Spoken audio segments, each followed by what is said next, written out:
BPL এর দ্বিতীয় match Noakhali বনাম চট্টগ্রাম। জেনে নেওয়া যাক দুই দলের কনফিডেন্স সম্পর্কে ও একাদশ। নোয়াখালী এক্সপ্রেস দলের নতুন খেলোয়াড় থাকলেও দলের মূল ব্যাটসম্যান ও অলরাউন্ডার যথেষ্ট অভিজ্ঞ।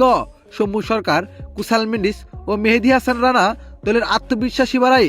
ফাস্ট বোলার যেমন হাসান মাহমুদ ম্যাচের চাপ সামলাতে দলের আস্থায় বাড়ায়। দলটি প্রতিটি ম্যাচ আত্মরমণাত্মক খেলার মাধ্যমে জয় অর্জনের আত্মবিশ্বাসী।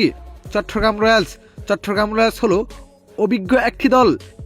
নিরসন ডিকুয়েলা, মেহেদী হাসান ও আবু হেদার রনি দলের আত্মবিশ্বাসী। ফাস্ট বোলার দলের শক্তি বজায় রাখে।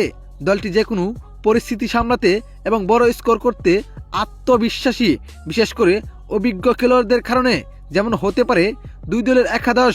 নোয়াখালী এক্সপ্রেসের একাদশ: শম্ভু সরকার, কুশাল মেন্ডিস, জনসন চার্লস, মাহিদুল ইসলাম অঙ্কন, জাকির আলী অনিক, মেহেদী হাসান রানা, ইয়াসিরুল্লাহ খান, হাসান মাহমুদ, হাবিবুর রহমান সোহান, রেজাউর রহমান, শাহাদাত হোসেন দীপু।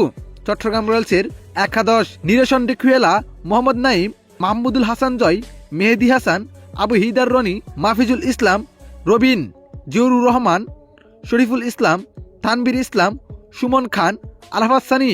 তো দর্শক, কি মনে হয় আপনার কাছে দুই দলের মধ্যে কারা জিততে পারে? জানিয়ে দিবেন আপনার মতামত এই ভিডিওর কমেন্ট বক্সে। ধন্যবাদ।